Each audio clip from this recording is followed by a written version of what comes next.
Hello, my name is Christopher Malone. I'm a doctoral candidate at Carson-Newman University. My study will be focusing on the teacher perceptions of Tennessee literacy training.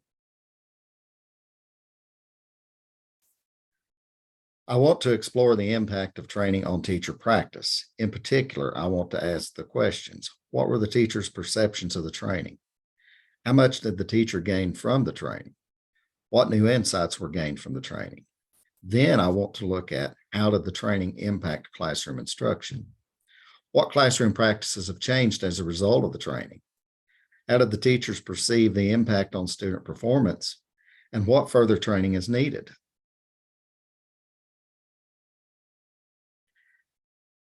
The major findings of the literature, I'm focusing on two areas, reading instruction and professional development. When I look at reading instruction, the reading wars have caused many changes to instruction over the last 50 years. It's much like a pendulum swinging back and forth between whole language and phonics-based instruction. The foundational skills are built around a heavy influence of phonics instruction. The latest training modules that Tennessee is using are based on the letters model, which is designed to address dyslexic tendencies in students.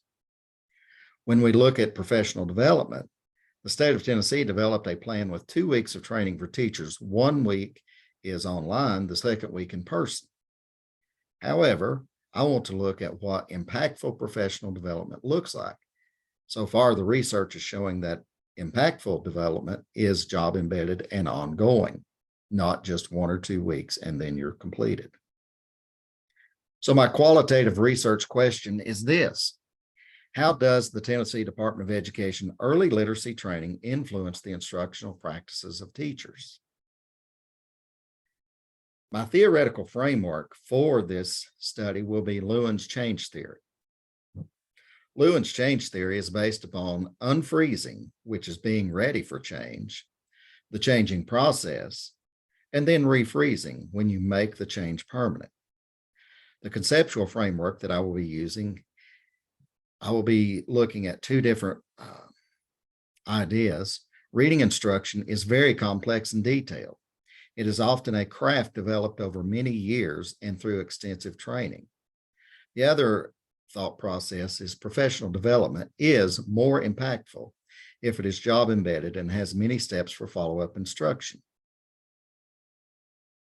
What will be my qualitative research approach? I will be using a case study.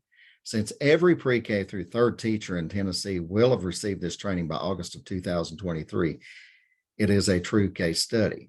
This research will explore their experience of the training, how it has impacted their classroom performance, and how it has impacted student learning. This research will also explore their perception of the further need for foundational literacy training. Who will be my participants? The participants for my study will be chosen from the kindergarten through second grade teachers in my school district. Now, how will I choose these people? I will choose 14 teachers from my district, 2 from each of our elementary schools, to interview based on principal recommendation. Then I will choose 10 teachers to observe based on the interview responses using a walkthrough tool developed by the state. Then based on the outcomes of the observations, I will choose 6 teachers to be a part of the focus group where we will have open-ended questions for further investigation. What are my forms of qualitative data? The first is the interview. The questions will be used to determine each teacher's implementation level of the training. The interview guide will serve as the artifact for this data point. Observations. The classroom practices will be observed using a walkthrough tool developed by the state. Each teacher will be observed at least 2 times to gather sufficient data for this data tool. And the last will be focus groups. The questions will be very open-ended to allow for further discussion and follow-up questions to determine teacher perceptions of the training. My data analysis will include multiple steps. The first will be data reduction, and it will occur in 3 levels of coding. First, open coding of the comments. Second, axial coding of the comments. And then third, selective coding, where I narrow it down to 1 or 2 possible areas. What are my selective techniques planned? First, the interviews will be recorded and transcribed, then coded using the 3 levels described above. The observations will be recorded onto a master list of observed teaching techniques related to foundational skills. The focus groups will be recorded and transcribed, then coded using the 3 levels described above as well. The transcripts will be color-coded for common units of meaning. I plan to also use sticky notes to organize my coding before placing the data onto a document. Then I will use a computer program that is yet to be determined to help me with data analysis. What are my qualitative trustworthiness techniques? The first is internal validity. I plan to use the triangulation method, which includes the interviews, observations, and focus groups to bring my data into focus. Member checking. I will verify the transcripts with the participants before proceeding to the analysis section. Transferability or external validity. The findings of this research will have implications for 2 or more areas. First, the findings will support enhancing student instruction for all students.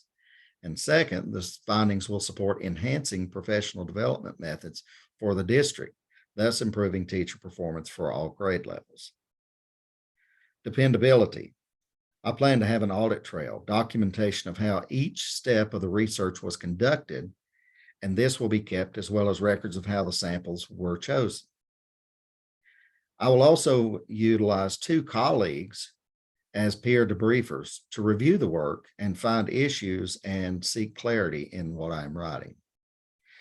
In confirmability and objectivity, again, I plan to use triangulation, which includes the interviews, observations, and focus groups. My peer debriefers, which are my colleagues, to review for clarity. I will search for disconfirming evidence or negative cases and look for the inconsistencies in the data. In addition to those 3 items, I plan to keep a reflexive journal, which is my journal of activities and explaining my decisions that were made in each step of the process. Ethical considerations. First, my participant consent methods will follow this trail. First, I will seek permission from my district to conduct the study. Then I will seek permission from the principals and each teacher that will be a participant.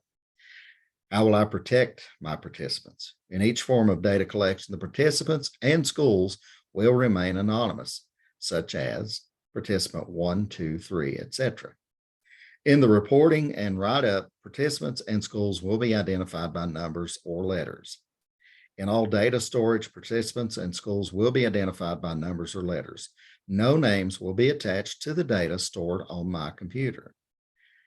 When I'm doing my peer debriefing, I will not give any names to the colleagues as they look at this information. Thank you for your time.